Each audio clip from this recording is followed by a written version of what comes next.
히브리서 10장 말씀 보겠습니다. 히브리서 10장 11절에서 14절.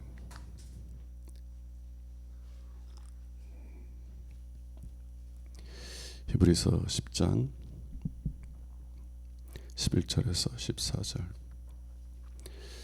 제사장마다 매일 서서 섬기며 자주 같은 제사를 드리되 이 제사는 언제나 죄를 없게 하지 못하거니와 오직 그리스도는 죄를 위하여 한 영원한 제사를 드리시고 하나님 우편에 앉으사 그 후에 자기 원수들을 자기 발등상이 되게 하실 때까지 기다리시나니 그가 거룩하게 된 자들을 한 번의 제사로 영원히 온전하게 하셨느니라. 아멘. 우리가 어려움을 겪게 되면은요, 자꾸 앞을 바라보는 게 아니라 뒤를 돌아보는 습성이 있습니다. 내가 새로운 길을 가는데 그 길이 어렵고 힘들어요. 그러면 내가 잘못 선택했나? 내가 잘못된 길로 왔나?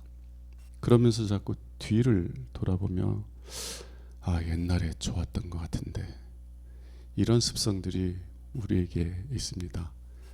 이스라엘 백성들이 하나님께서 그 능한 손으로 그들을 애굽 땅에서 건져내어서 이제 광야길로 인도하실 때 이스라엘 백성들이 늘 하던 원망이 뭐였어요? 차라리 애굽에서 죽었으면 좋았을 텐데 왜 우리가 하나님 따라, 모세 따라, 하나님 따라 이 길로 나와서 이런 고생을 하는가? 애굽으로 돌아가자. 애굽으로 돌아가자. 히브리서 성도들도 마찬가지였어요. 히브리 성도들은 거의 다 유대인들이었거든요. 유대교회 다니다가 복음을 통해서 예수를 믿고 이제 예수를 섬기는 사람들로 이렇게 살아가고 있었어요. 그런데 유대교를 떠나서 예수 그리스도를 믿으면 오늘날도 참 어려움을 겪거든요. 근데 이 히브리 성도들이 살아갈 때는 엄청난 핍박을 받았습니다. 심지어는 가산들도 다 막 빼앗기고 감옥에 갇히고 핍박을 받고, 그리고 이게 유대교에서는 출교라는 것이 상당히 두려운 형벌이거든요. 그냥 유대교에서 출교하면 그걸로 끝인 것 같은데 아니요, 이스라엘 사회는 다 유대교예요. 하나님을 믿든 안 믿든 다 유대교 회당에 다녀요. 근데 그 유대교에서 쫓겨난다는 것은 유대교 사회에서 쫓겨나는 거예요. 그래서 한번 유대교에서 출교를 당하면 사람들하고요 장사도 못해요. 사람들이 뭐 사러 오지도 않아. 그래서 경제적으로 너무 어렵고, 그리고 사회적으로 너무 어려운 그런 고난을 당하게 되니까 일부 사람들이 아이고 내가 잘못 왔나? 옛날이 좋았던 것 같은데 예배 생활도 옛날에는 어땠어요? 예루살렘 그 으리으리한 성전에 가가지고 막 금으로 막 번쩍번쩍 빛나는 그 성소를 바라보면서 최고의 그 돌, 그리고 백향목, 금으로 이렇게 지어진 으리으리한 성전 앞에서 그 제물을 드리면서 하나님께 예배를 드리는 삶, 감격 있지 않아요? 근데 유대교에서 출교되고 난 다음에 예수 믿는 성도들과 모여서 어떤 예배를 드려요? 그냥 말씀 읽고 기도하고 하나님을 찬송하고. 옛날 생각하니까 옛날이 더 은혜스러웠던 것 같아. 여러분, 그 큰 교회 가면 막 예배의 그 환경 때문에 우리가 압도당하는 그런 감정을 느낄 때가 있어요. 막 그 음악 오케스트라들 막 그 찬양단들의 그 막 웅장한 찬양, 그리고 그 뭐 악기를 가진 찬양 팀들의 그런 막 매력적인 찬양들. 호주에 보면 힐송 처치라고 유명한 그런 교회가 있었는데, 거기 가면 막 이 찬양팀이 프로페셔널한 그런 전문적인 찬양팀들이 찬양을 막 이끌어 나가는데, 그냥 들어가만 있어도 막 은혜가 된다는 거예요. 막 그 분위기가 너무 뜨겁고 강렬해서. 히브리 성도들은요, 그런 예배를 드렸었어요. 정말 그냥 예루살렘 성전에 들어가기만 해도 그 환경에 압도되는, 그냥 예루살렘 성전에 들어가면 아무것도 안 했는데도 경건해지는 그런 분위기에서 하나님께 예배 드렸을 때 뭐 좀 감동 있고 이랬는데, 지금은 뭐 예수 믿는다는 사람들 몇 명 모여가지고 찬송하고 기도하고, 이게 뭐야? 옛날이 더 좋았던 것 아니야? 이런 상황에서 히브리서 기자는 구약의 제사 제도는 예수 그리스도를 가리키는 그림자요 모형에 불과하다. 너희가 껍데기 붙잡고 신앙생활하지 말고 실제를 붙잡고 신앙생활해야 된다. 종교 생활하지 말고 예수를 만나고 예수의 은혜에 붙잡혀 살아가는 삶을 살아야 된다. 그 얘기를 계속해서 강조를 하고 있는 거예요. 너희가 고난 속에서 자꾸 옛날 생각이 날 수 있어. 그래서 다시 애굽으로 돌아갈까? 유대계로 돌아갈까? 너희들 그러면 다시 껍데기로 돌아가는 것이다 라고 하면서, 특별히 히브리서 10장에서 구약의 제사 제도와 예수 그리스도께서 이루신 속죄 제사를 비교해 주죠. 구약의 제사 제도는 우리를 온전하게 할 수 없다. 다시 말해서 하나님과 우리를 화목하게 할 수 없다는 거예요.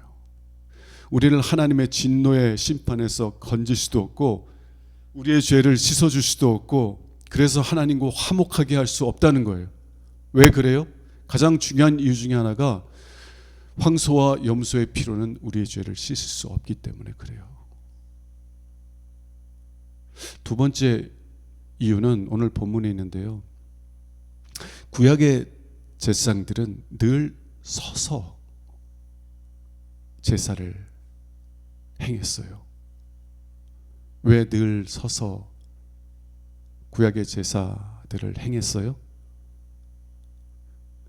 왜냐하면 계속 드려야 되니까. 그들의 제사가 우리를 온전하게 할 수 없기 때문에, 그래서 계속 드려야 되니까 계속 서서 제사를 드리는 거예요. 오늘 아침에 드린 거 내일 또 드려야 되고, 또 내일 아침에 또 드려야 되고, 또 드려야 되고, 계속해서 반복적으로. 대속죄일 이스라엘력으로 7월 10일에 정말 하나님께 번제와 화목제와 속죄제를 드리는데, 그것으로 끝나요? 내년에 또 드리고 내후년에 또 드리고 계속해서 반복해서 드려야 되기 때문에 구약의 제사장들의 제사는 끝나질 않아요. 그래서 늘 서서 제사를 드렸다는 것입니다. 11장 한번 보세요. 11절 한번 보세요. 제사장마다 매일 어떻게? 서서 섬긴다는 거예요. 서서 섬기며 자주 같은 제사를 드린다는 거예요. 왜 서서 같은 제사를 계속 반복적으로 드려요? 11절 하반절에 보니까 이 제사는 언제나 죄를 없게 하지 못하기 때문이라는 것입니다. 여러분,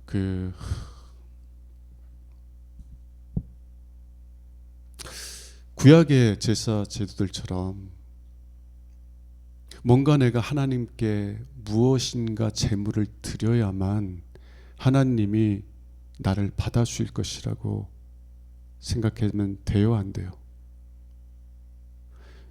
구약의 제사에서는요, 제사 예배를 드리는 사람들이 부자는 송아지 갖고 와서 하나님께 드리고, 좀 경제적인 여유가 좀 덜한 사람들은 양이나 염소를 드리고, 가난한 사람들은 비둘기를 드렸어요. 내가 뭔가 하나님께 드리니까 하나님께서 나를 받아주신다고 생각하는 거예요?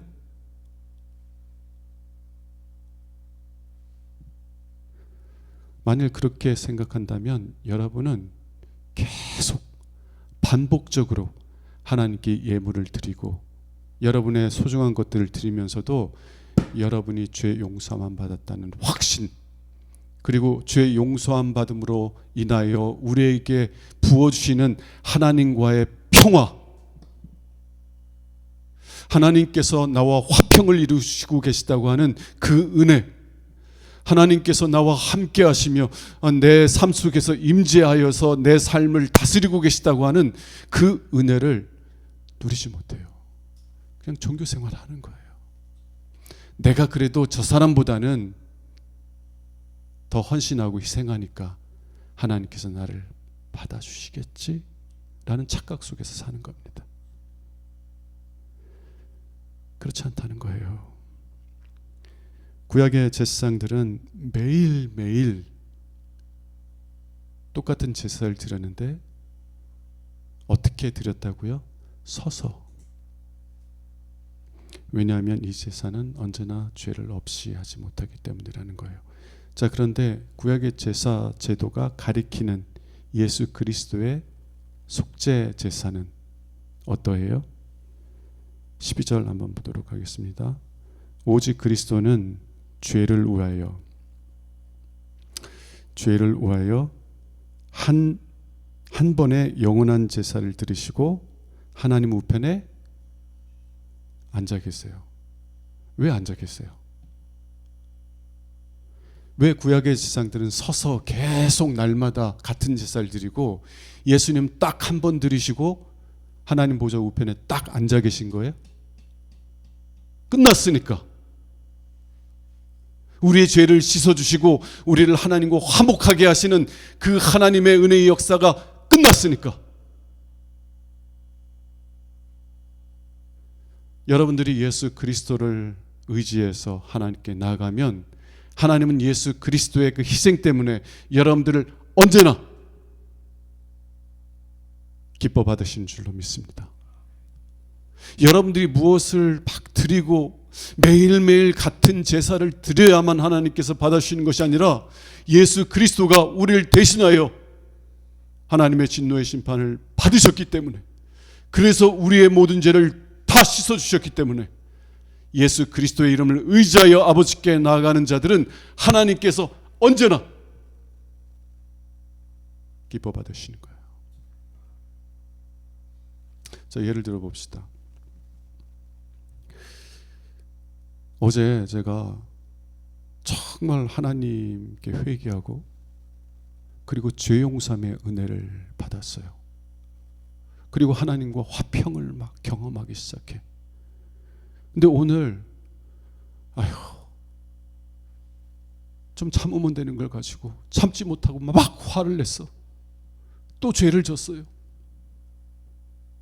그러면 이 죄를 용서받기 위해서 예수님이 또 죽으셔야 되나요? 구약의 제사장들은요, 어제 죄를 위해서 제사를 지내고 또 오늘 짓는 죄를 위해서 또 제사를 지내고 매일매일 제사를 지냈어요. 그러면 예수 그리스도를 믿는 우리도 어제 죄 용서 받았지만 오늘 또 지은 죄 때문에 그 죄를 용서받기 위해서는 예수님께서 다시 죽으셔야만 하느냐는 거예요. 아니요. 예수 그리스도의 죽음은 단 한 번의 죽음으로 영원한 속죄를 이루신 줄로 믿습니다. 그걸 굳이 설명하면 이런 거예요. 여러분, 구약의 이 희생제물이 왜 우리의 죄를 씻을 수 없어요? 왜냐하면 소, 양 염소가 아무리 소중한 존재일지라도 사람의 가치와는 비교할 수 없이 낮은 가치를 갖고 있기 때문에 그렇습니다. 여러분이 사랑하는 자녀가 있어요. 소 1000마리가 있어요. 누구의 생명을 택할 거예요? 양 1000마리를 준다고 해도요, 내 자녀의 생명이 더 소중한 거예요. 하나님께서 뭐라고 하셨냐면 한 영혼이 천하보다 귀하다고 그랬어요. 그런데 그렇게 가치 있는 존재를 위해서 양 한 마리가 죽었다고 해서 어떻게 그 양이 나의 죄를 씻을 수 있겠느냐는 거예요. 없어요. 아무리 많은 동물들을 내 죄를 위해서 속죄 제물로 드린다 할지라도 그 제물들이 내 죄를 씻을 수가 없는 거예요. 근데 예수 그리스도는 누구세요? 우리를 창조하신 하나님의 아들이에요. 골로새서 1장 16절에 보면 하나님 아버지께서 그 아들을 통해서 이 세상을 창조하셨다라고 그랬어요. 그 말 뜻이 무엇이냐면 모든 것은 아버지부터 와요. 그러나 아버지께서는 아들을 통하여서 아들이 이 세상을 당신의 뜻대로 창조하게 하셨다는 거예요. 그래서 예수 그리스도도 우리를 창조하신 창조자이십니다. 우리의 창조자이신 하나님이에요. 살아계신 하나님.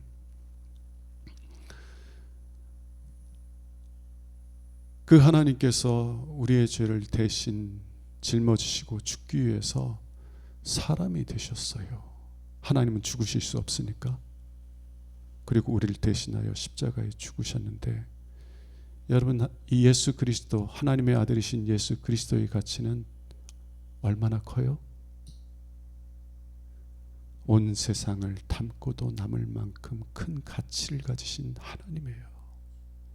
그래서 예수 그리스도께서 우리를 위해서 죽으셨을 때 신학자들은 이렇게 말하는 거예요. 예수님은 우리의 모든 과거, 현재, 미래의 죄까지 이미 깨끗이 씻어주셨다는 거예요. 물론 우리가 회개해야 그 은혜를 내 것으로 경험할 수가 있어요. 하나님이 회개의 은혜를 주셔야 그 은혜를 내 은혜로 경험할 수 있는데, 예수님께서 우리의 과거의 죄, 현재의 죄, 미래의 죄까지 다 씻어주셨다는 것은 그만큼 예수 그리스도의 죽음의 가치가 크다는 거예요. 마치 다르게 표현하면 이런 거예요. 이 나만 장군이 요단강에 들어가서 몸을 씻었더니 나병이 깨끗함을 받았어요. 그 사건은 예수 그리스도를 통해서 우리의 죄가 깨끗이 씻음받을 사건을 가리키는 구약의 사건이라고 저는 생각합니다. 여러분, 나병이라는 것은요, 죄와 같아요. 만일 나만 장군이 요단강에 들어가서 죄를 씻을 수 있었다면 주님의 피로 흐르는 그 샘물에 나와서 누가 그의 죄를 씻지 못하겠어요? 하나님이 창조하신 그 작은 요단강가에서도 그 나만이 들어가서 깨끗이 씻음을 받았다면 온 세상을 창조하신 예수 그리스도께서 흘리신 그 피의 강물이 흐르는 그 강물에 나와서 누가 죄 씻음을 받지 못하겠느냐고요. 지금까지 살아온 사람들, 또 앞으로 태어나게 될 모든 사람들이 주님의 피로 흐르는 그 강가에 나가서 자신을 씻을지라도 그 강물은 여전히 넘쳐 흐르는 거예요. 그러한 의미에서 예수님은 한 번의 영원한 속죄 제사를 드리셨다라고 말하는 거예요. 그래서 주님은 서 계시는 것이 아니라 우리를 위한 속죄 제사를 완성하셨기 때문에 하나님 보좌 우편에 앉아 계신 것입니다. 이 구약에 대한 이해가 깊지 않으면 이 얘기들이 잘 이해가 되지 않으실 거예요. 그래서 말씀을 정리하려고 합니다. 사람들은요, 보이는 것을 따라 살아요. 보이는 것을 따라서. 저도 예전에 그 이탈리아 베드로 성전 한번 가본 적이 있거든요. 와, 제가 상상했던 것보다 비교할 수 없이 크더라고요. 수백 년 동안 거쳐서 이게 건축한 이유가 있더라고. 베드로 성전이요, 뭐 축구 운동장보다 더 커요. 그 엄청난 대리석으로 막, 그리고 엄청난 예술 작품으로 막 가득한데, 그런 데서 그 파이프 오르간이 부악 울리는 가운데 이 미사를 드린다고 한번 생각해 보세요. 그냥 거기 참여한 것만으로도 막 감동이 막 있지 않겠어요? 제가 말씀드리는 것은요, 예수 없어도요 사람들은 감동을 느껴요.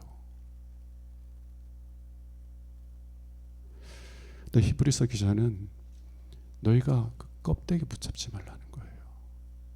너희 죄를 씻어주시고 너희를 하나님과 화목하게 할 수 있는 것은 오직 예수 그리스도뿐이라는 것이에요. 보이는 것을 따라 살지 말고 보이지 않는 하나님을 바라보며 살라는 거예요. 예수 그리스도께서 나를 위해서 영원한 속죄를 드리사, 내가 예수 그리스도를 의지해서 아버지께 나아가면 아버지께서는 언제나 내 죄를 깨끗이 씻어주시고 나와 화평을 누리게 하시는 줄로 믿습니다. 이런 믿음의 고백으로 하나님께 나가면은요, 하나님께서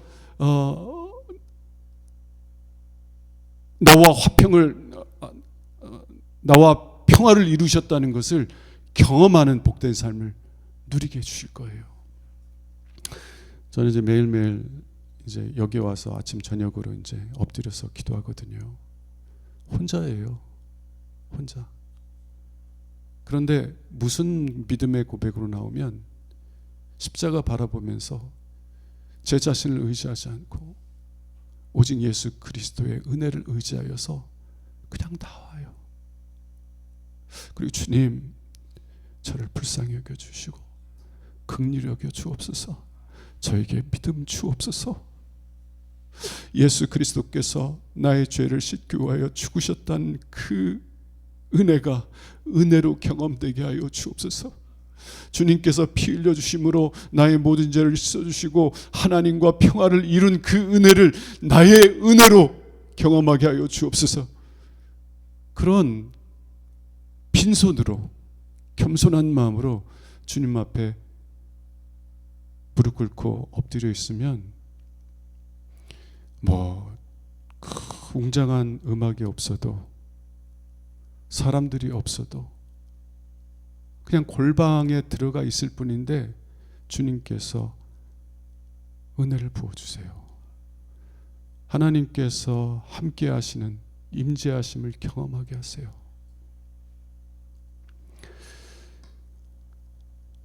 껍데기 바라보지 마세요. 실체이신 예수님 붙잡으세요. 예수님께서 나의 죄를 씻기 위하여 피 흘려 주셨다고 하는 그 은혜, 그 은혜를 붙잡고 여러분들이 어디 있든지, 교회에 있든지 아니면 일을 하든지 어느 장소에 있든지, 주여 내가 예수의 이름을 의지하여 아버지께 나가오니 이 자리가 예배하는 자리 되게 하여 주옵소서. 이 자리가 베델 되게 하옵소서. 그런 믿음의 고백 속에서 나갈 때 하나님께서 그런 은혜를 경험하게 해줄 줄로 믿습니다. 찬송하겠습니다. 270장. 우리 기도할 때